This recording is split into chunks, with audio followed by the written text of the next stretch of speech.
करते करते इंसान एक ऐसे रास्ते पर चला जाता है। हम बोलते हैं कि गुरुदेव हम भक्ति कर रहे हैं, तो मैं भक्ति मैंने बोला कि ईश्वर से मिलने से पहले क्या होता है कि हमें शुरू होते हैं कि विरह होता है। तब जब लगन लगती ईश्वर से या गुरु से या उनसे प्रीत होती है, तब विरह पैदा होता है। उस विरह की वजह से आंसू आते हैं, और आंसू के विरह के बाद एक ही शब्द बचता है, वो है मिलन। अब आंसू आते हैं तो समझ लीजिए कि आपको मिलन की जो रुदन है, मिलन की जो रास्ते पर है, वो हम अग्रसर हैं। तो एक मस्ती रहती है जीवन में, उन्माद रहता है भक्ति का। मुझे मेरी मस्ती कहाँ लेके आई, मुझे मेरी मस्ती कहाँ लेके आई, जहाँ मेरे अपने सिवा कुछ नहीं, जहाँ मेरे अपने सिवा कुछ नहीं, मुझे मेरी मस्ती कहाँ लेके आई, मुझे मेरी मस्ती कहाँ लेके आई।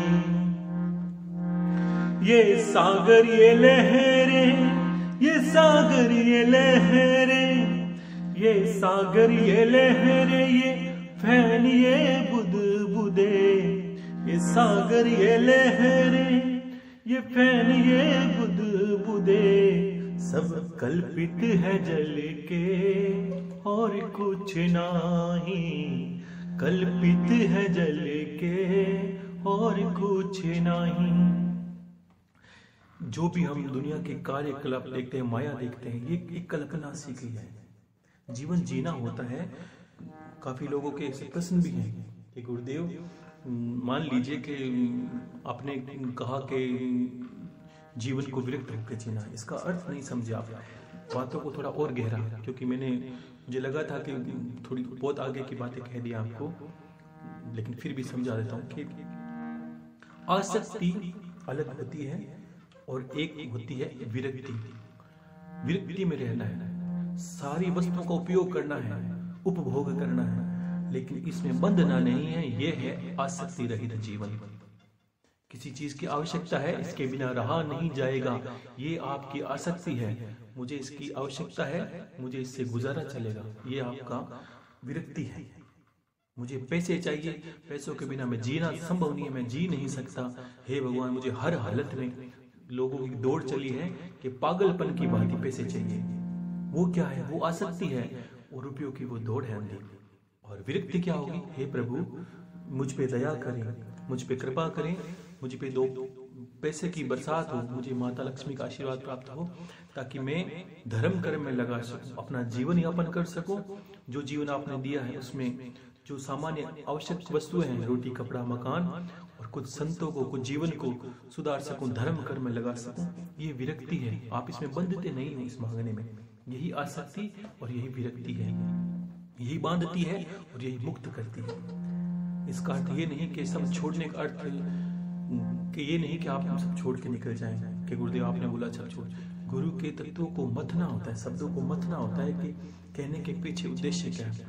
मैंने कहा गृहस्थ धर्म बड़ा है, बिल्कुल बड़ा है। मैंने कहा राजा जनक की भांति जीवन जीना है, बिल्कुल जीना है गुरुदेव। अगर वो बड़े राजपाट में होकर बड़े ज्ञानी बन सके तो परिवार बंधन कहां से आए? सब संत परिवार से तो निकले। आपको जब ईश्वर को समझोगे सत्य में, तो आपको लगेगा कहीं जाने की आवश्यकता है ही नहीं। लोगों ने कहा कि भक्ति करनी है तो वृंदावन जाइए, भक्ति करनी है तो केदार जाइए, भक्ति करनी है तो हरिद्वार जाइए।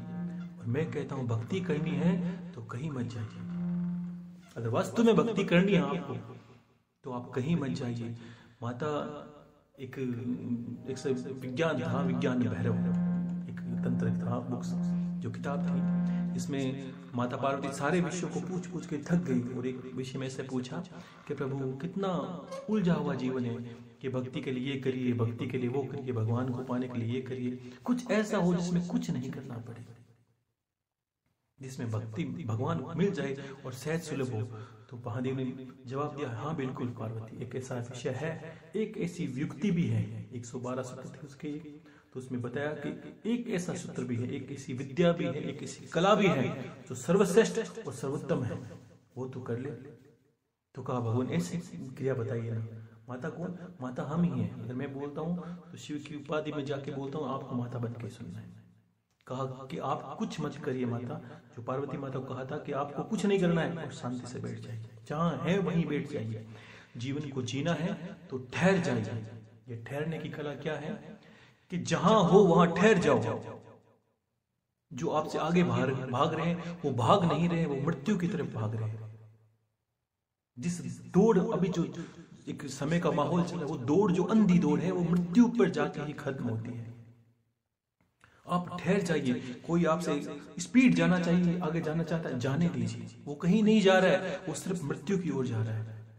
क्यों? कि कामनाओं के बिना इंसान की एक फितरत होती है। जब हम पैदल चल रहे थे, जब कुछ नहीं आवश्यकता थी, तब इंसान ने सोचा कि कुछ बनाया जाए, कुछ ऐसा हो जो इंसान को गति प्रदान करे। तो क्या किया उन्होंने किया कि साइकिल बनाई और थोड़ा तेज चलने लगे। फिर बुद्धि में आया ये तो बहुत धीरे है, कुछ और तेज चला जाए। तो उसने मोटरसाइकिल बना दी, बाइक बना दी।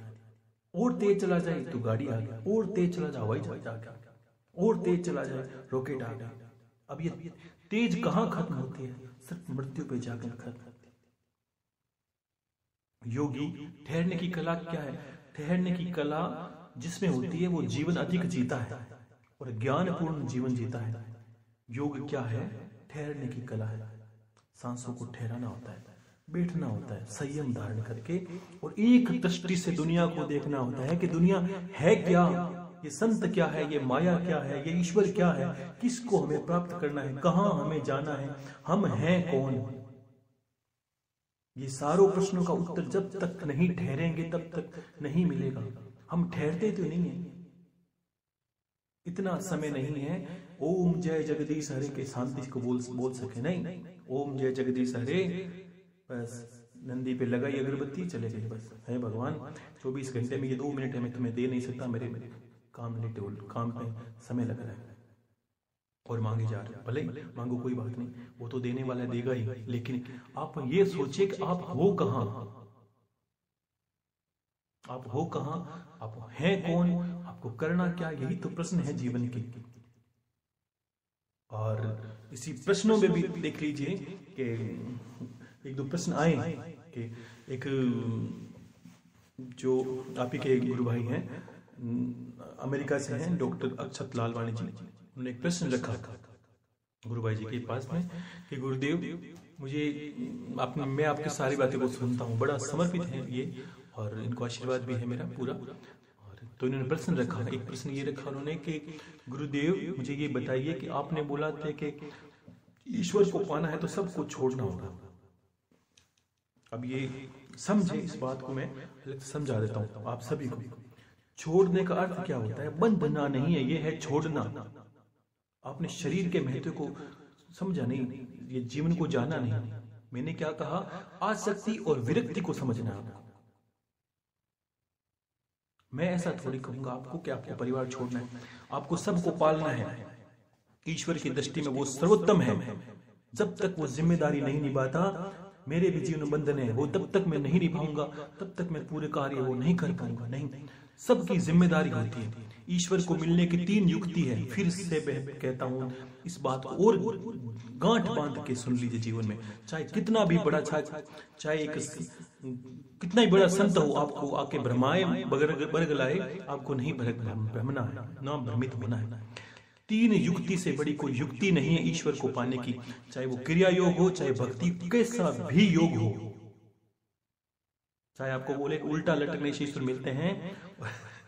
कल गुरु भाई जी ने बोला, किसी ने वो ऐसे देखा होगा कि मिर्च जो मिर्ची होती है उसका भी हवन करिए जा रहे हैं। किसको कर रहे हैं, किसके लिए कर रहे हैं? ये है क्या? ईश्वर को सिर्फ किसी युक्ति से नहीं, आपको कठिन होना ही नहीं है। सहज सुलभ है, वो है ईश्वर, और कठिन है जगत। कठिन ईश्वर नहीं है, कठिन है जगत। आप सोचिए, जब से जन्म लिए जा रहे हैं, जन्म लिया है हमने, जब जितनी आयु हमने जी, सिर्फ और सिर्फ संघर्ष में जीवन हमने जिया है। इससे 1% भी आपने ये नहीं कह सकते कि गुरुदेव मैंने 1% भी संघर्ष किया ईश्वर को पाने के लिए, इतना संघर्ष आपने नहीं किया। जगत के लिए संघर्ष किया, अपनी नौकरी को पाने के लिए किया, अपने परिवार को बढ़ाने के लिए किया, सब के लिए किया, लेकिन ईश्वर के लिए आपने संघर्ष नहीं किया। लेकिन सत्य बताऊं तो ईश्वर संघर्ष मांगता ही नहीं। 3 युक्ति से बड़ी कोई युक्ति नहीं है। पहला है प्रेम, दूसरा है भक्ति और तीसरा है कर्म। कोई कर्मों से वंचित नहीं रह सकता। अब इस तीनों युक्ति को और विस्तार से समझ लीजिए। पहला है प्रेम। प्रेम का अर्थ क्या है? प्रेम का अर्थ है कि ईश्वर युक्त होकर या ईश्वर को अपने अंदर भीतर समझकर प्रेम करना है। कैसे? ईश्वर को सर्वत्र देखना है और एक युक्ति से फिर नहीं उलझना। मैं कहूं कि ईश्वर कहाँ है? कि गुरुदेव ईश्वर मिलेंगे वृंदावन, तो जाइए आप वृंदावन, मिलते हैं। गुरुदेव ईश्वर कहाँ मिलेंगे? हरिद्वार में जाइए, ईश्वर मिलते हैं, तो नहीं मिलेंगे। केदार, क्यों? कि इंसान जैसा है उसने ये मान लिया है कि ईश्वर मिलेंगे तो कहीं धामों पर ही मिलेंगे। वो इंसान ईश्वर को प्राप्त नहीं कर सकते जो इस तरह जो बातें रखते हैं, इस तरह मत रखते हैं। ईश्वर है क्या? ये प्रकृति तो ईश्वर है, ये जगत ही तो ईश्वर है, इसको छोड़कर आप जाओगे कहां? क्यों? कि आप बोल रहे हो कि द्वैत अद्वैत, यानी अगर आप ये समझ रहे हो कि मेरी जगह पे कुछ माता उनका गुरुदेव मैं वृंदावन जाने जाती हूँ, मैं उस धाम पे, देखो जाइए, तीर्थों में घूमना चाहिए, घूमने से भी बल मिलता है, कोई गलत नहीं है, और पुण्य भी मिलता है। लेकिन आपको ये दृष्टि में जाना है कि जहां कन्हैया रहे, जहां कन्हैया की पूजा हो, जहां भक्ति हो, वहीं कृष्ण है और वहीं वृंदावन है। जहां शिव विराजमान हो वो साक्षात केदार है। अगर केदार में ही महादेव होते तो सत्य में सब के सब जहां केदारनाथ में रहने वाले होते सब अमर ही हो जाते, सब अमरनाथ ही होते, वो खुद ही साक्षात चलते शिव ही होते। भगवान की माया को कितना मलिन कर रहे हैं। आसक्ति और विरक्ति को समझना है, तब आप जीवन के कार्यों को समझ, जिम्मेदारियों को निभाइए। ईश्वर को प्राप्त करना कठिन नहीं है, जिम्मेदारी को निभाते निभाते अपने कर्म को जोड़िए। आप पैसे कमाते हो तो सोचिए, अगर संत बन के आप किसी एक को भूखे को भोजन नहीं करवा सके तो आपका कर्म नहीं चलेगा, और कर्म के बिना आप भक्ति नहीं कर सकते, और प्रेम के बिना, आप समझिए जो 3 तार है मैंने बताया, प्रेम, भक्ति और कर्म, इनमें से एक ही तार टूटा आपका तो आप ईश्वर को नहीं मिल सकते। चाहे आपको आके परमात्मा बोल दे कि ये नहीं करना, तो भी आप मत मानना। ये बात मैं खुले दिल से बोल रहा हूं और सुनना है इस बात को। मनुष्य योनि है कर्म योनि। ऐसा नहीं कि चद्दर ओढ़ी बैठे आंख बंद के राम राम राम राम, नहीं आएंगे राम। आप किसी गलत फहमी मत रहना। जगत के प्रति कर्म को नहीं निभाया। मनुष्य पर कितने कर्म हैं, जीव जंतु पशु पक्षी, ये जो संत बने घूमते हैं, इनका भी पालन आपको ही करना पड़ता है। कौन करता है? कहते ईश्वर करते नहीं, भक्त जाके इनके पास कुछ लाते हैं खाने के लिए। हाँ, बिल्कुल ईश्वर का स्वरूप है, बिल्कुल भक्त ईश्वर का स्वरूप है।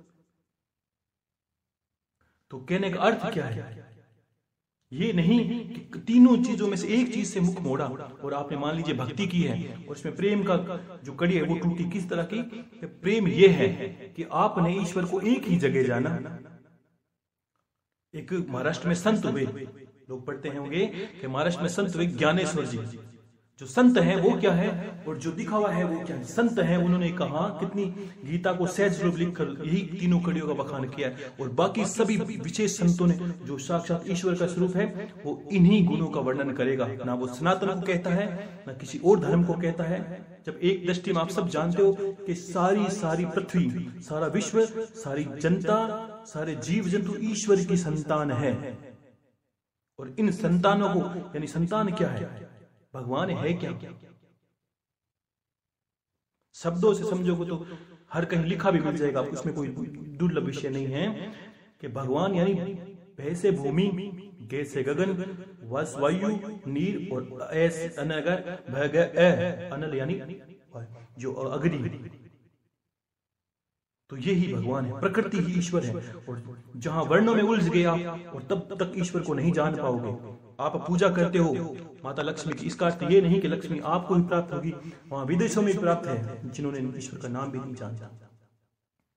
वो सर्वपूर्ण है, नाम ले चाहे ना ले। एक माँ के अगर 4 संतान हो, माँ का फर्ज चारों को पालने का होता है, चाहे वो एक में पागल ही निकले।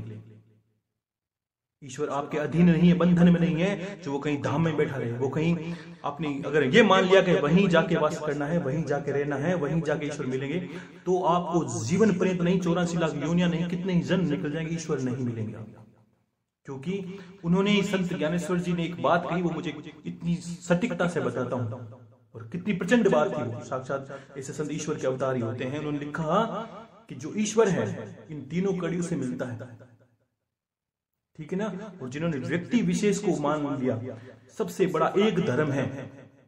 मुझे सुनते हो तो एक ही बात सोच लीजिए, ना सनातन है ना और है, ना हिंदू कोई धर्म है, धर्म एक मात्र है, वो है मानव धर्म।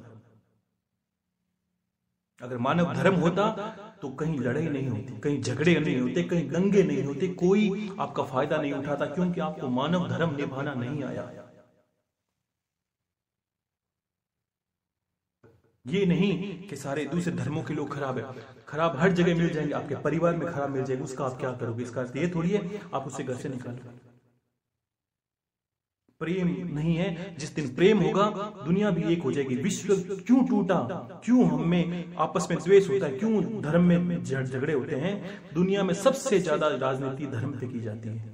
क्यों? कि उन्हें पता है, जो बैठे हैं कि संत हो चाहे राजनीति हो, उन्हें पता है कि एक ही मुद्दा बचा है, और इस पे अगर राजनीति नहीं टिकी भी इसी पे है। अगर कह दिया जाए सभी एक हो, ईश्वर सबको एक मानता है। मानव धर्म से कोई श्रेष्ठ धर्म नहीं है, और मानव बन गए जिस दिन, ईश्वर आपके पास ही है। कहीं इसमें कोई ऐसा लोगों ने इस तरह बरगला दिया, ये मंत्र करने से वो कुछ नहीं, सिर्फ मात्र एक नाम लेने से सारी सिद्धियां चली जाती है। हनुमान जी ने कोई उल्टा नहीं लटके थे, कोई कुछ नहीं किया था, राम राम राम राम, इससे सब कुछ हो गया। अष्ट सिद्धि नव निधि के मालिक भक्त बन के क्या सिखाए? है भगवान ही, लेकिन सिखाया क्या कि इसी रास्ते पर चलिए, आपको भी मिल जाएगा। तुलसीदास जी को कौन मंत्र, कुछ मंत्र नहीं है, बस राम राम किए जा, सब कुछ काम हो जाएगा। तो भक्त को जानना है, दुनिया को समझना है। प्रेम कब पूर्ण होता है आपका ईश्वर के प्रति? आपकी दृष्टि सम हो जाती है, सबको करुणा की दृष्टि से देखना होता है। और गलत है उसको, चाहे हमारे धर्म हो चाहे किसी धर्म हो, गलत को गलत मानते हैं, चलो अच्छी बात है, वो आपका अधिकार है, मानना चाहिए। गलत को गलत कहें, सही को सही कहें, लेकिन प्रेम विश्व में रखना है। विश्व का अर्थ जोड़ने की, ईश्वर का अर्थ क्या है? वो जोड़ता है। हमें तो यहां तक झगड़े पैदा हो जाते हैं कि जो राम को मानने वाले हैं वो कृष्ण के मंदिर में जाके तोड़ फोड़ करेंगे, जो विष्णु को मानते हैं, इस तरह तक की बातें आ गई है लोगों के सामने। लेकिन जब तक ईश्वर को नहीं समझोगे, और उन्होंने, संत ने कहा था कि गीता में हिंदी लिखी थी तब ये बताया था, संत ज्ञानेश्वरी जो गीता थी उन्होंने लिखी, उसमें ये कहा था कि मुझे भगवान कृष्ण क्या कहते हैं कि अर्जुन मुझे भक्त प्रिय है, लेकिन वो भक्त प्रिय है जो ज्ञान हो और ज्ञानी हो और ज्ञान से मेरे पास आए। पागलपन की हद तक जाओगे तो पागलपन ही हासिल होगा, यानी पागल होने से कुछ होता है तो आप लोगों को देखिए पागल होके बैठे हैं। ज्ञान की कमी है दुनिया में, इसीलिए अंधकार है। सिर्फ ज्ञान से जोड़ना है, आपके चक्षु खुलने चाहिए। कोई तीसरी आंख खोलने का विषय नहीं है। दो है उसका कोई फायदा आपने उठाया नहीं, तीसरी से आप क्या कर लोगे मुझे बताइए। दो है उसका कोई महत्व नहीं आपके पास। तीसरी आंख खोलने के लिए चले, और संत खोलते हैं आजकल, तीसरी आंख खोल देते हैं, आपकी कुंडली जगा देते हैं। कुंडली से हम जीवन जीते हैं, भावनाएं हमारी कुंडली से आती है, तब भी नहीं कुछ कर सके तो आगे क्या करोगे? ज्ञान को समझना है कि मैंने, ठीक है मैंने कुछ गहरे शब्द कहे, लेकिन मत ना है, इसलिए मैंने बोला था कुछ बातों को फिर से सुनिए।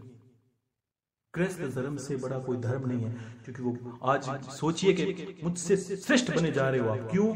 कि मैं यहाँ बैठा हूँ, मैं सिर्फ प्रवचन देता हूँ, करता हूँ, मेरी श्रद्धा है, 2 हाथ है, मेरे 2 हाथों से कर्म करता हूँ। लेकिन आज आप मेरे हजारों भुजा की बातें हो, इतने सुनते हो, और इतने जब मैं देखता हूँ कि कुछ गायों को कितनी ज्यादा भक्ति करते हैं, कुछ हवन आदि करते हैं, तो यही तो कर्म है, यही तो प्रेम है। कि आप समझ गए होंगे कि ईश्वर का कण कण में वास है। ये प्रेम होता है, तब आपकी जाके भक्ति सार्थक होती है। ईश्वर को दर्शन देने ही पड़ते हैं, आपको कोई लाख माला करने की आवश्यकता नहीं है। आप 10 दिन इसी भक्ति से प्रेम से पुकारिए, हे प्रभु अगर मैंने आपकी पूजा सच्चे मन से की तो प्रभु मेरे लिए भी दर्शन। तो कहाँ आपने कहा कि इस पुस्तक में पढ़ा लिखा है कि 10 लाख कुछ नहीं करना, इतना सा करना है। और कर्म, आप भक्ति कर रहे हो, गुरु की भक्ति करते हो, प्रेम को करते हो संसार को, और अपने इष्ट से भक्ति कर रहे हो, इष्ट से प्रेम कर रहे हो। पहले भगवान के स्वरूप को समझना, ये विश्व भगवान का स्वरूप है। यहाँ ऊंच नीच, जो संत होते हैं वो ऊंच नीच की बात नहीं करते। जो संत होते हैं सिर्फ मानव की बात करते हैं, धर्म की बात नहीं करते। धर्म हमेशा, धर्म के आधार पर कितने लोग मारे जाते हैं, आप देखा नहीं, अंधी भक्ति से मारे जाते हैं। क्यों? कि भगवान क्या कहते हैं, मुझे ज्ञानी हो और भक्त हो पसंद है। अर्जुन को ये नहीं बोला, पूरी चरित्र में आप भगवान को सिर्फ यही मानते हो, भगवान सिर्फ एक ही काम करते हैं अपने जीवन में। भगवान श्री कृष्ण, मैं कटाक्ष नहीं करता, बड़े प्रेम से बोलता हूं, मैं भी भक्त हूं गुरु की भक्ति से, और उन्हीं को साक्षी मान के ये बोलता हूं कि क्या उन्होंने अपने जीवन में सिर्फ एक ही कहा था कि राधा राधा राधा। कौन सी पुस्तक है वो? उन्होंने कर्म, भगवान श्री कर्म योनि को समर्पित है। कर्म करना, पूरी गीता में देखिए क्या लिखा है, आप वो नहीं समझते हो। अर्जुन को कहा कि अर्जुन तू राधे राधे कर, मेरे पास चले आएगा। जहां चले आगे चले, कर्म करते चले। और गुरु के बाद उनका जीवन क्या था? जब गुरु के पास गए संदीप ऋषि के बाद, उसके बाद उनका चरित्र देखिए क्या हुआ। गुरु ने इतना ही आदेश किया था कि गुरुदेव मुझे उपदेश करिए, तो उपदेश में उन्होंने यही कहा था संदीप ऋषि ने कि बांसुरी का बहुत समय हो गया, अब रखिए, अब जो करने आए हैं वो कर्म करिए। यहां तो पुरुष भी महिलाएं बनकर राधे राधे कर रही है। क्या हो गए हो आप, और वो क्या बनाना चाहता है आप? ये विश्व, जरा आसमान में सर उठा के देखिए, ये है क्या? ये ब्रह्मांड ही तो ईश्वर है, ये पूरी सृष्टि ही तो धाम है, और धाम के अंदर ही हम रहते हैं। देख देख के नहीं उलझना है, बड़ा सहज सुलभ ज्ञान है। कहीं दुनिया के किसी कोने में आप ईश्वर को बुला सकते हो, आपने अनुभव नहीं किया। आप जो माताएं बहनें पूजन पाठ करती, उन्होंने वहां कहा कुलदेवी मुझे वहां दर्शन दिए, तो अमेरिका में कुलदेवी क्यों गई थी? वो सब जगह व्याप्त है। वायु के अंदर, मैंने बताना भगवान का स्वरूप, ये 5 तत्वों से सृष्टि बनी है, और हर तत्व में ईश्वर विराजमान है। तो आप कहां, किस ईश्वर के पीछे जाते हो, मुझे तो ये बताना। सिर्फ रोए रोए जा रहे हो। इसलिए मैंने गुरु भाई जी को पहले कहा था, ठीक है भक्ति में रोना आता, लेकिन आपको मैं पुरुषार्थी बनाना चाहता हूं, तो आप रोइए मत। अगर इस तरह रोएंगे तो आप किसी का क्या कल्याण करेंगे? और मुझे लगेगा कि जिसको मैंने सिखाया वो तो आप रोए जा रहे हो, ऐसा क्या आपने कर दिया, या ऐसा क्या चाहते हो गुरु से? मैं भगवान के जीवन को वहां से शुरू करता हूं जहां उनको गुरु मिले, वहां जाइए। इसलिए मैं गीता की बात करता हूं।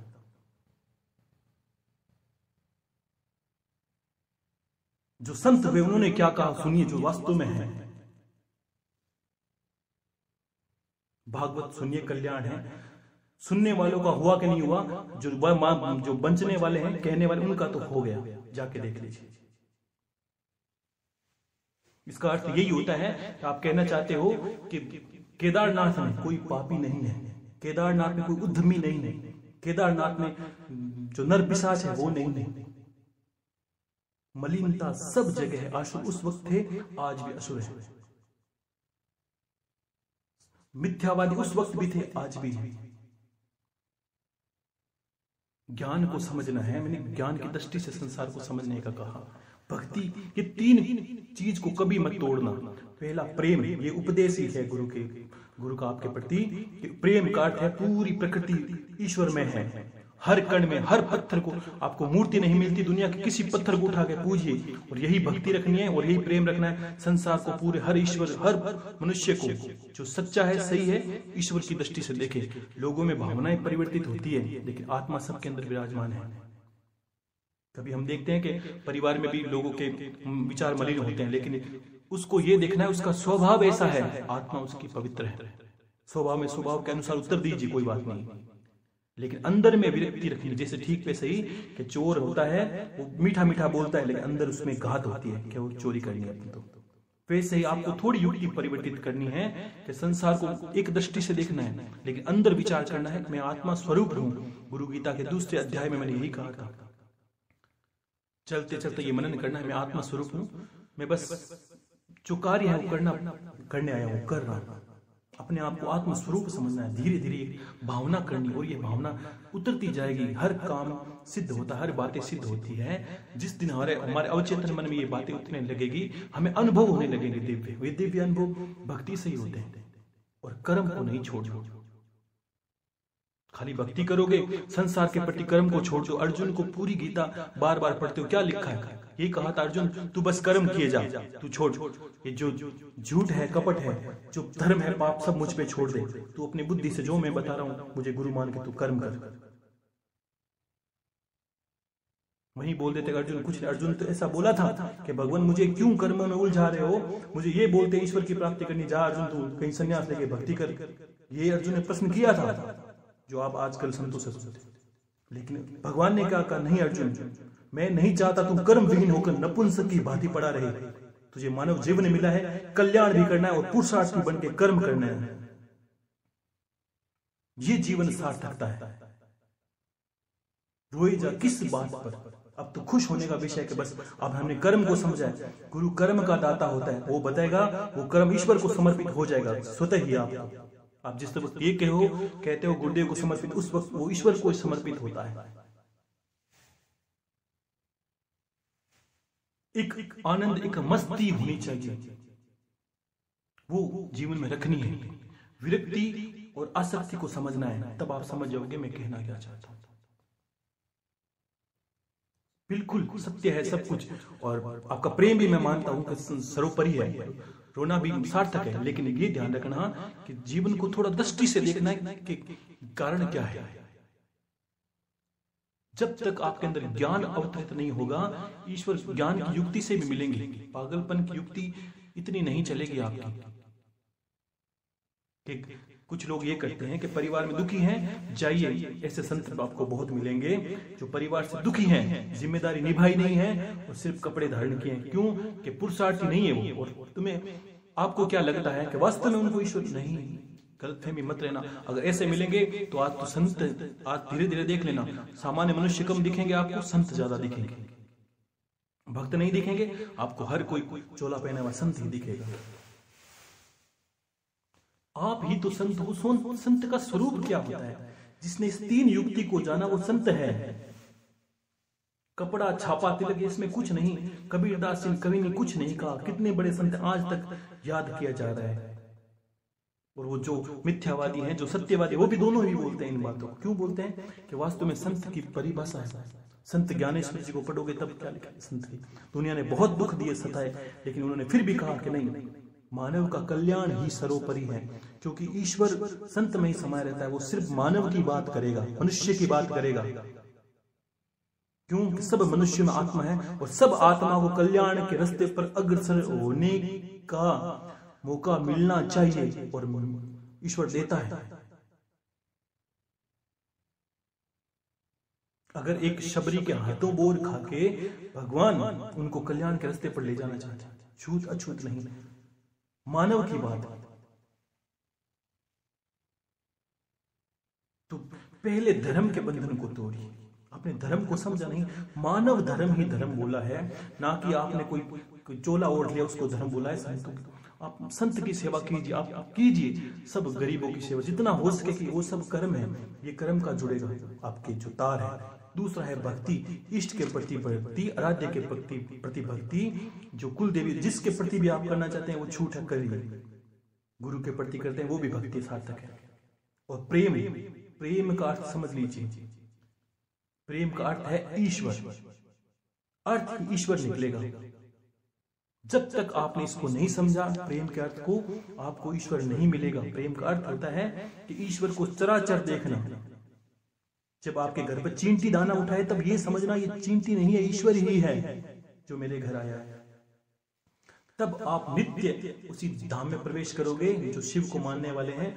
आपका घर ही केदारनाथ बन जाएगा। जो संत जहां रहते थे आज उनके घर पूजे जाते हैं। क्यों पूजे जाते हैं? क्योंकि वो सिद्ध हो चुके हैं, अब उनके लोग घर जाते हैं। ऐसा नहीं कि आपने कहीं आश्रम बना के आप पूजे गए, नहीं। ईश्वर तो वो होता है। आज हम ईश्वर को क्यों मानते हैं, संतों को क्यों मानते हैं? इसलिए मानते हैं कि जहां वो चले गए, जहां उनकी चरण रज चले गई, वही धाम बन गया। किसी ने कहा गुरुदेव सिद्ध आश्रम जो सिद्ध हैं जहां रहते हैं वही आश्रम सिद्ध आश्रम है। अलग से इसकी कोई ब्रांच नहीं मिलेगी आपको। ब्रांचे बना के बैठे हो। कुछ लोगों ने भी ये मान लिया है कि वहां रहने वाले, जहां मान लो कोई धाम में रहते हैं, कोई वृंदावन में रहता है, कोई हरिद्वार में रहता है, जो काशी में रहता है, अगर वास्तव में कोई कह दे कि वहां सब रहने वाले संत ही नहीं। जहां भीड़ उमड़ी है वहां कुरीति भी होगी, गलतियां भी होगी, अपराध भी होंगे। क्यों? कि ज्यादा भीड़ हमेशा अपराध का बोध करवाती है, और बोध होता है आपके साथ, आपकी दृष्टि में आ जाएगा, लेकिन फिर भी ईश्वर से डरना होता है। वो हम डरते हैं, इसलिए सत्य को भाषित नहीं कर सकते। हर जगह जानते हैं, हमें पता है कि मंदिरों में गलत हो जाता है, ईश्वर के प्रति नाम से गलत होता है, फिर भी हम सहन करते हैं। क्यों? हमें लगता है नहीं बोलने से ईश्वर नाराज हो जाएगा, बोलने से, इसलिए हम उसको डर को दबाते कि नहीं, ईश्वर को उसकी माया जो करे, सब कुछ ईश्वर करेगा, तो आप क्या करेंगे मुझे बताइए। भगवान ये काम मेरा तू कर दे, वो तेरे भरोसे बैठा है, पता चलेगा तो हाँ के तू कुछ कर्म कर, तुझे मनुष्य बनाए हैं, 2 हाथ दिए हैं, बुद्धि दी है, तुझे ज्ञान अर्जन करने की क्षमता दी है, अगर पैसे कमाने के पुरुषार्थ करने की क्षमता दी है तो तू कर। एक संत एक माला करता है, ईश्वर का यजन करता है, और आप मत करिए, आप नित्य सिर्फ कर्म करिए। और भगवान इस कर्म को भी क्या बोला है कि अर्जुन निष्काम कर्म भी मुझे तक पहुंचा सकता है इंसान को। फकीरों की बात सिर्फ भक्ति करने से ईश्वर को नहीं मिलता। इसका अर्थ यही हो जाएगा कि दुनिया के सारे मनुष्य एक तार होकर घर से निकल जाइए और भक्ति करिए, सबके सब भूखे मरेंगे। और कौन सा भगवान आके नीचे खिलाता है? मनुष्य कर्म योनि है, इसमें आपका पिंड नहीं छुड़ा सकते, आपको कर्म करना पड़ेगा। गुरुदेव हम तो इतने विरक्त हो गए, हम तो मन नहीं लगता। इसका अर्थ ये कहना चाहते हो कि गुरुदेव हम घर से निकल जाएं, हम भी संत बन जाएं, हम भी प्रवचन दीजिए, कोई दिक्कत नहीं। संत से बड़ा भक्त होता है, ध्यान रखना। भक्त कौन सा होता है? जो कर्म करे, जो पुरुषार्थ करे, अपने कर्म को ईश्वर को समर्पित कर दीजिए कि प्रभु अगर ऐसी क्षमता हुई आपकी कि जगत को पालने की क्षमता रखता हूँ। पर गुरुदेव मैं नित्य, मुझे अच्छा लगा, किसी भक्त ने जो लंदन से है उन्होंने कहा था, गुरुदेव नित्य 100 लोगों को भोजन करवाना चाहती हूँ आपके नाम से, मेरे नाम से, ये समझिए ईश्वर के नाम से करवाना चाहती है। वो 100 लोग तो भोजन करवाती है। अब वो तो करते हैं, मान लीजिए भजन कीर्तन, लेकिन ईश्वर प्रवेश किस में करता है? संत अगर भूखे मरता है तो क्या कहता है? हे प्रभु भोजन भेज। अब वो क्या किस रूप में भेजता है? एक भक्त को जागृत करता है और कहता है तू कमा, इसको खिला। तो भगवान कौन सा हो मुझे ये बता दीजिए। तो आपको लगेगा कि वो भक्त ही भगवान का स्वरूप है। उसी के रूप में वो आते हैं और भोजन खिलाते हैं उसको, उसकी माला का फल देते हैं।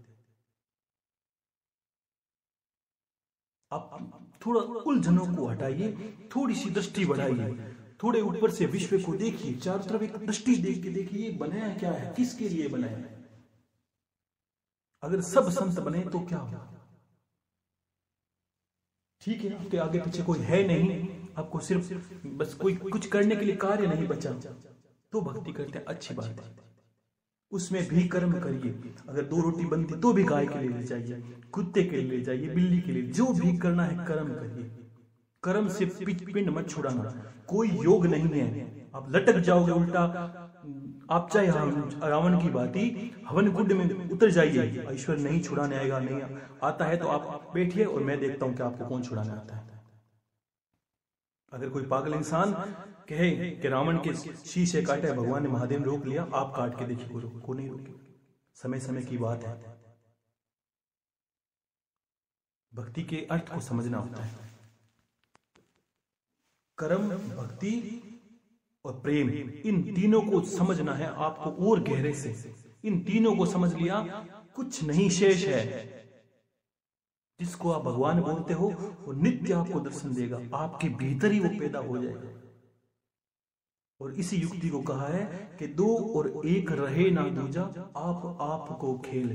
आपको उस वक्त ये पता चलेगा मैं ही तो ईश्वर हूं। इसलिए मैंने बहुत पहले माताओं बहनों को बोल दिया कि जब किसी को भोजन खिलाते हो भूखे को, तो ये सोचिए कि माता का रूप अंदर एक भाव पैदा करने में क्या दिक्कत जाता है। शास्त्र में इसको कहा है भाव पुरुष। दिव्य जो 10 महाविद्याओं जैसी साधना होती है उसमें भाव पुरुष के बिना कोई साधना नहीं कर सकता। ये भाव पुरुष क्या है गुरुदेव? ये भाव पुरुष वही है, आपके अंदर एक भाव पैदा करना है कि मेरे अंदर, जैसे जो आजकल एक प्रथा चली है कि मेरे अंदर माता काली आ गई है, तो वैसा नहीं कहता कल को, ऐसा नहीं कि आप एक शस्त्र लेकर निकल जाए मेरे अंदर माता काली आ गई अब तो मैं खून पीऊंगी तो ऐसा नहीं करना। आपको अंदर ये भाव रखना है कि मेरे अंदर ही तो माता अन्नपूर्णा है और मैं ही इनको पूर्ण करने वाली हूं। इतना भाव रखना है बस। उस वक्त आप मैं से परे चले जाओगे। ऐसा नहीं कि मैं मेरे अंदर, और उस वक्त तुरंत आपको एक छोटा सा अनुभव होगा, उस अनुभव को आप महसूस करोगे, किसी को कह नहीं सकते कि वो भाव क्या था आपके अंदर। जब कोई गरीब आपके बच्चा या कोई भी भिखारी जो खाना खाता आपके, फिर आपकी आंखों में देखता है, उसको भाव, उसी भाव में परमेश्वर है, वही परमेश्वर का स्वरूप है। करोड़ों करोड़ों मिथ्यावादी मिलेंगे, उलझना नहीं है। मैं बार बार कहता हूं मत उलझना कहीं, कोई स्वरूप नहीं है ईश्वर का। ये सृष्टि ही ईश्वर का स्वरूप है। मूर्ति पूजन तो बहुत बाद में चला था। इसमें हमारी भावना, जब हमारे अंदर करुणा में प्रेम पैदा होता है तब जाके उस मूर्ति में प्राण आते हैं।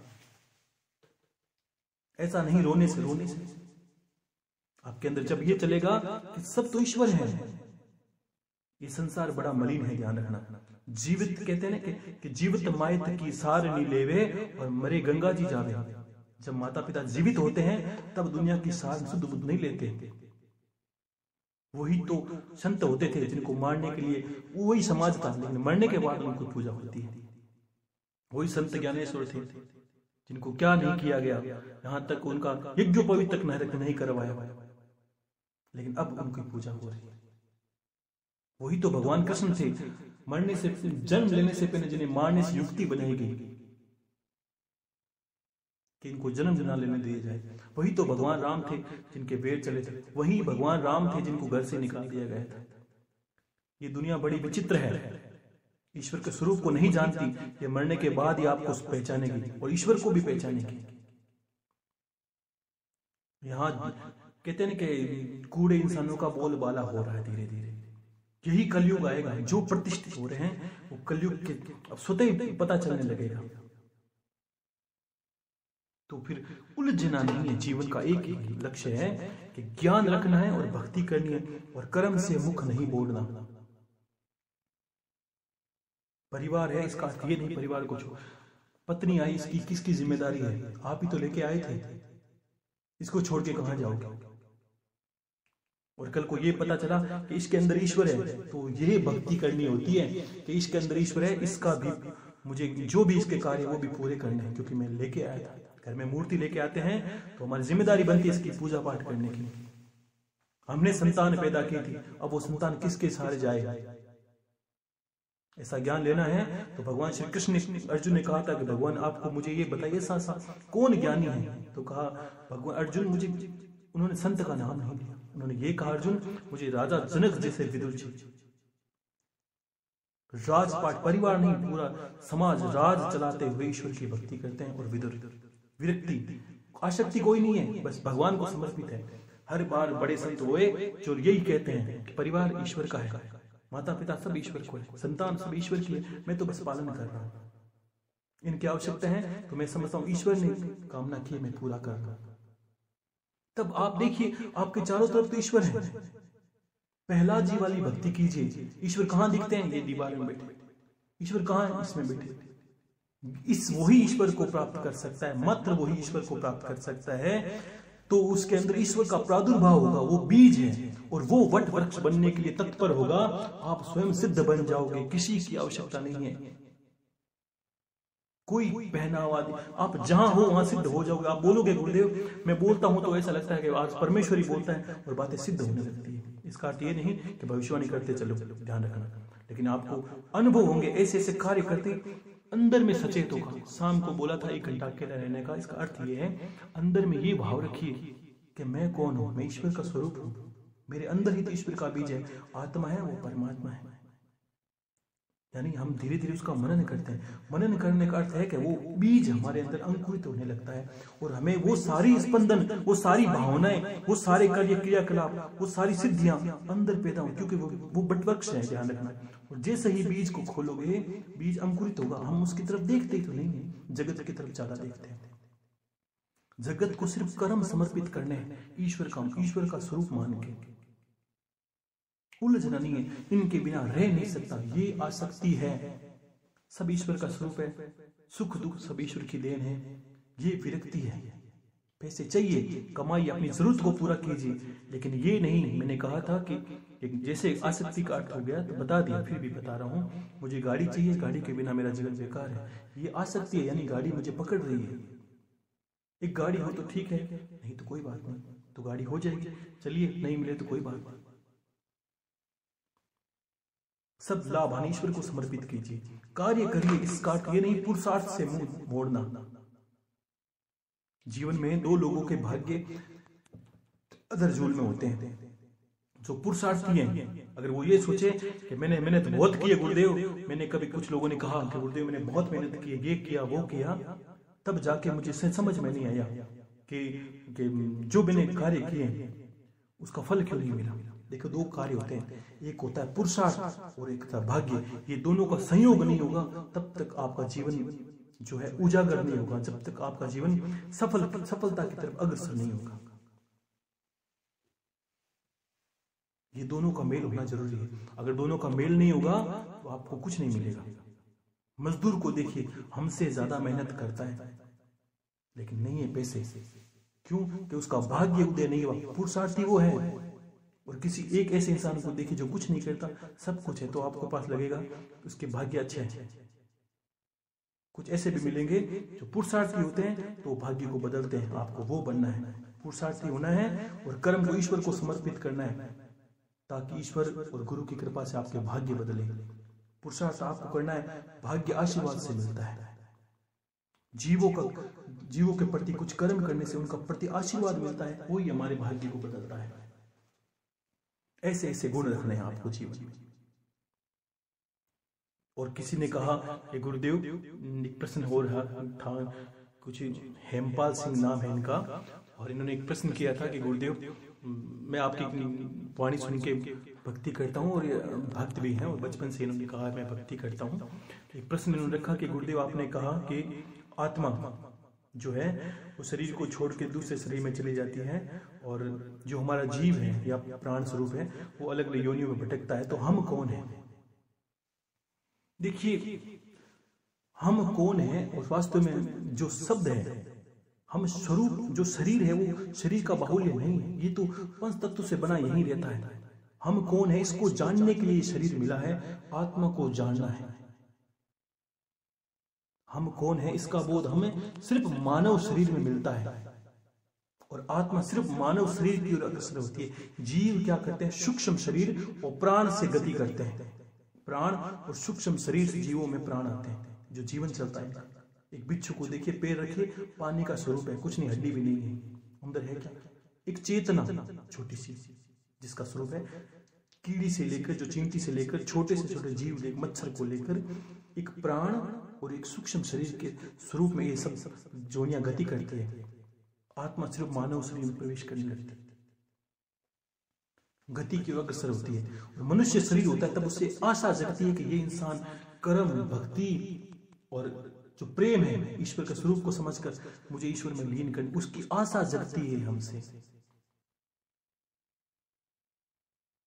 और हम निकृष्ट कर्म करके, एक प्रश्न ऐसा भी था कि गीता में भगवान अर्जुन कहते हैं कि गुरुदेव, जो भगवान कृष्ण को कहते हैं कि भगवान आप चाहें तो अगर मुझे ज्ञान दे सकते हैं, दुर्योधन की बुद्धि भी सही कर सकते हैं। तो भगवान ने क्या कहा? अर्जुन, एक समय होता है तब तक इंसान को समझाया जा सकता है, ज्ञान दिया जा सकता है, और एक वक्त आत्मा पर इतनी कालिक पहुंच जाती है कुकर्म करते करते, तब सिर्फ आत्मा उसकी दुर्गति का कारण बनती है।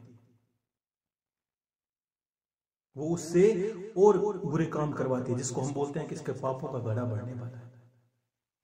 क्योंकि वो तो आत्मा यहां से निकल, वो तो शरीर में तभी पूरी गीता में यही लास्ट में यही शब्द है, आत्मा ना जलती है ना कटती है ना इसका नाश किया जा सकता है, ये अजर अमर ही है। तो हम किसको अमर कर रहे हैं? हम अमर ही हैं।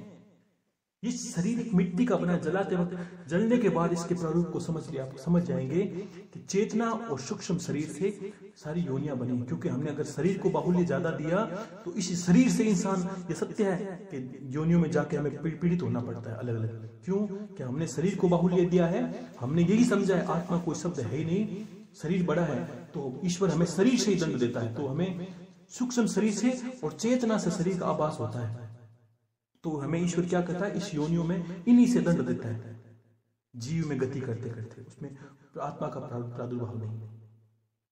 और आत्मा निकल के दूसरे शरीर में कितने मनुष्य जन्मते हैं, इसी को हम पुनर्जन्म बोलते हैं। ये संत वो थे, आज ये बने हैं, उसमें कल्याण।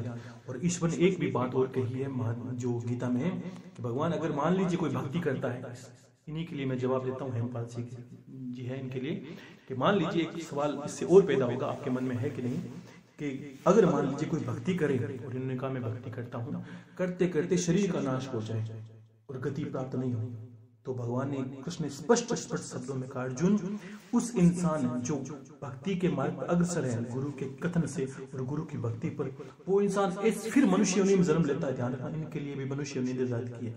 जो गुरु की भक्ति करता है और जिसकी भक्ति सार्थक होने से पहले, कुछ लोगों ने कहा गुरुदेव मेरी आयु ज्यादा हो गई है और शरीर का छेदन हो जाए, शरीर की नाश हो जाए, तो भगवान ने कहा वो फिर मनुष्य योनि में जन्म लेता है, क्योंकि उसने गुरु के ज्ञान को प्राप्त किया और वहीं से उसके वापस गुरु का मिलन होता है किसी न किसी रूप में, और फिर से वो वहां से शुरू करता है। मान लीजिए आपने अपनी पढ़ाई अभी तक की, 10वीं क्लास तक पढ़ाई की, तो ईश्वर आपको स्वतः ही दूसरे जन्म में आपकी समझ आने से पहले पहले आपको बता देगा, 10वीं तक पढ़ाई आपकी समझ में स्वतः आई हुई रहेगी पहले से, जिसको हम बोलते हैं कि पहले वाली भक्ति है जो अब सार्थक हो रही है। ठीक है, तो ये समझना है। और इनका एक प्रश्न था कि गुरुदेव मैं भक्ति करता हूँ और सबके प्रति अच्छी भावना रखता हूँ, बहुत अच्छा जवाब प्रश्न भी था इनकी वाणी में। तो इन्होंने ये भी कहा कि गुरुदेव इनका बेकरी का काम है और आपकी कृपा से और दादा गुरु जी की मतलब पूजन पाठ करने से मेरे इतनी सफलता मिली है कि साल भर में जो इनकम होती है वो मुझे महीने भर में होने लगी है दीपक करने से, जो मनोकामना वाला दीपक। लेकिन इन्होंने कहा बेकरी का काम है तो बाहर चोरी हो जाती है। देखो चोर सब जगह हाजिर है, आपको परखने की आवश्यकता है। मनुष्य योनि है, शरीर को संभालना हमारी जिम्मेदारी है, हमारे काम को संभालना हमारी जिम्मेदारी है। भक्ति का अर्थ ये नहीं कि आंखें बूंद कर पड़े रहे हम, कि सब ईश्वर का स्वरूप है। सतर्क रहना है। चोर बुद्धि में भी आ सकते हैं, हमें बरगला भी सकते हैं और जीवन में भी आ सकते हैं। सतर्क रहना है। इसमें ऐसा नहीं कि आपने चोर को चोर नहीं कोई भगत समझ लिया, ऐसा नहीं होता। ठीक है, और बाकी आपको मैं यही कहना चाहता हूं कि देखिए जीवन को चलाने के लिए आपने कहा कि सबको एक रूप में देखना, मैंने कहा प्रेम का अर्थ आता है। चोर को चोर समझना ये सत्य है, लेकिन इसमें ये खंडित नहीं होता कि हम चोर से प्रेम नहीं करते, उसका स्वभाव है। एक चोर और संत में स्वभाव का फर्क होगा, रूप रंग में एक जैसे, खाना पीना एक जैसा, स्वभाव का फर्क है। और शरीर 3 तत्वों से बना है, पहले से शरीर को समझ लीजिए। मैंने कहा था कि अर्जुन इन मनुष्यों को तू ऐसे क्यों देखता है कि ये तेरे पिता है, हो सकता है पिछले जन्म में तेरे पुत्र रहे होंगे। यही तो चक्र है जीवन का, आज वो पिता है कल वो पुत्र होगा, जो पुत्र है वो कल पिता होगा, कुछ पता नहीं चलता संसार में। ये उलझन है। आत्माएं एक अनंत, इस तरह मानिए कि सूर्य से निकली ऊर्जाओं की भांति है, अनंत पूरे विश्व में व्याप्त है। इसी से जन्म जीवन ये चलता रहता है, अनंत है, जाल सा बना बना। आपको सिर्फ स्वभाव को नहीं देखना, और स्वभाव को मान लीजिए देखते हैं तो स्वभाव के वक्त व्यवहार कीजिए। और शरीर 3 तत्व से बनाए, जो अलग तत्व कैसे, सत्य रजतम, तमस तत्व जागृत होने से इंसान नकारात्मक शक्तियों की ओर आकर्षित होता है, गलत कार्य करने लगता है। और राजसिक तत्व है, इससे इंसान क्या करता है कि अपनी फायदे के कार्य करता है। राजसूय यज्ञ जो याजसूय जो भोग है वो प्राप्त करना चाहता है। और सात्विक इंसान आपकी भांति रहेगा, लेकिन आपको तीनों तत्व इंसान में होने जरूरी है, ये ध्यान रखना। अधिकता सबके अंदर होते हैं। आप शांत हैं, अचानक किसी को गाली निकाली, आप मतलब आपको गाली निकाली तो आप तुरंत गुस्सा करोगे, ये आपका तमस तत्व है। ये तीनों तत्व होने जरूरी है। और आपकी इसमें भक्ति कहीं खंडित नहीं होगी कि आप चोरों को पकड़ लेते हो और कहीं चोर को आपने कुछ थप्पड़ मार दिया तो इसकी भक्ति खंडित नहीं होती। आप उसके स्वभाव से नफरत कीजिए। अंतर में सब जगत को ईश्वर जान जाए। इस भक्ति वाले विषय दिखाने का विषय नहीं कि अब मैं जानने लगा हूं, ऐसा कुछ। जानते तो अंदर खुश रहिए। अब इस दृष्टि से देखना है। जो शाम को 1 घंटा एकांत रहने का बोला है वो इसलिए बोला गया कि आप दृष्टि को देखिए एक बार। तीसरी आंख का विषय बाद है। किसी ने कहा गुरुदेव में तीसरी आंख खोल। हाँ बिल्कुल खोल लीजिए। पहले 2 आंखों से षष्ठी को देखिए और दोनों आंखों का महत्व मुझे बताइए, फिर मैं आपको तीसरी आंख का विधि बता दूंगा कि आपको तीसरी आंख खोलनी क्यों है। ठीक है, तो इस मस्ती में रहिए। जो भजन शुरू किया था, बातों बातों में कहाँ चले गए हम लोग। लेकिन प्रश्न से प्रश्न निकल के आते हैं। इसीलिए कहा गया कि ये सागर, ये लहरें, ये फेन, ये बुद्ध बुद्ध, एक ही तो पानी है, उसमें लहरें बन चुके, एक ही पानी है जिसमें समुद्र के जहाज बन चुके हैं। लेकिन आपको ये समझना है कि ये सागर, ये लहरें, ये फेन, ये बुद्ध बुद्ध ये है क्या? तो भजन में कहा है ये कल्पित है जल के, मात्र एक जल स्वरूप है इसका। ये तो बाकी दिखावा है, सब जो दिख रहा है वो सब थोड़ी देर बाद शांत हो जाएंगे। हमने थोड़ा और जाएंगे तो आप ऐसा ज्यादा मैं नहीं कहना चाहता, क्योंकि कुछ भाई, गुरु भाई, माता बहने जो कह के गुरुदेव अब तो मेरा घर के अंदर मन ही नहीं लगता, तो ऐसा मैं नहीं। आपको घर के बैठ के ही भक्ति करनी है। आपको समझना है जीवन को। वास्तव में जो घटित हो रहा है यही तो माया है, जो हमें बांधे रख रही है यही तो माया है। अगर हम मन से छुड़ाना है शरीर को, शरीर से नहीं छुड़ाना। शरीर से तो सबकी सेवा करनी, इसका तो हम बंद नहीं रहे। हमें मनुष्य जो जन्म दिया है ईश्वर ने कर्म करने के लिए दिया। ये कर्मों को करिए आप और अंदर में रहिए। मुझे किसी से कोई लेना देना नहीं है। इसको मैंने पहले ही शब्दों में समझा दिया था कि कामना आपको नहीं करनी। गौतम बुद्ध के जीवन की एक ही रहस्य था, ये जो कामना है वही दुख का कारण है। सत्य की खोज की थी, सत्य हुआ क्या था उनके जीवन का। देखिए, एक संत अपने जीवन में एक शब्द को प्राप्त करने के लिए पूरी जीवन किस तरह होम देता है, ये गौतम बुद्ध से सीखिए। एक ही दुख था कि संसार में दुख क्यों है, इसी के लिए वो चले गए। राजा दुखी है, प्रजा दुखी है, गरीब दुखी है, पैसे वाला कुछ ना कुछ दुखी है। क्यों? कि कोई कर्तन दुखी, कोई मन दुखी, कोई धन बिना फिरे उदास, थोड़ा थोड़ा सब दुखी, सुखी राम का दास। तो इस दुख को कारण ढूंढने के लिए अंत में पता चला कि सबको आसक्ति है, विरक्ति नहीं है। हम दुख क्यों है कि गुरुदेव हम बीमार हैं, हम मर जाएंगे। अब देखो, जीवन मिला तो सेहत स्वीकार किया, अब मरने के वक्त चिल्लाते हैं। क्योंकि मनुष्य की एक फितरत होती है, वो अपने अनुकूल कार्य करना चाहता है, अपने अनुकूल जीवन जीना चाहता है, अपने अनुकूल जीवन की आयु निर्धारित करना चाहता है। उसके विपरीत कुछ भी हो तो तुरंत ही यहाँ छटपट आ जाता है, और यही दुख का कारण है। हमें पैसे चाहिए, पैसे नहीं मिले, अब तो हम दुखी हैं। हमें सुख चाहिए था, सुख नहीं मिला। हमें संतान से ये प्रयोजन था कि वो हमारी सेवा करे। गुरुदेव अब तो माता है तो बहुत ज्यादा कहती है, गुरुदेव तो बहू सेवा नहीं करती, कोई बेटा सेवा नहीं करता। क्यों? कि उन्होंने जन्म लेते वक्त आसक्ति कर दी थी, ये मेरा बेटा यहाँ जाके सेवा करेगा। ये तो बेटे का कार्य है, आप अपना कार्य करिए। आप माता बनिए, आप सास अच्छी बनिए। वो उसके कर्मों पर छोड़ दिए कि वो उसने सेवा की कि नहीं की। बस हर इंसान अपना फर्ज निभाए तो ये प्रकृति भी समझ जाए कितनी तो छोटी प्रकृति है, अगर समझे तो। क्यों? कि हमने परिवार छोटा सा कर लिया। मैं, मेरे 2 बच्चे, मेरा परिवार, मेरे माता पिता। थोड़ा परिवार को बढ़ा लीजिए तो ईश्वर खुद भी बढ़ा देगा। क्यों? कि जितने घर में सदस्य होंगे आपके, ईश्वर वैसा ही देगा।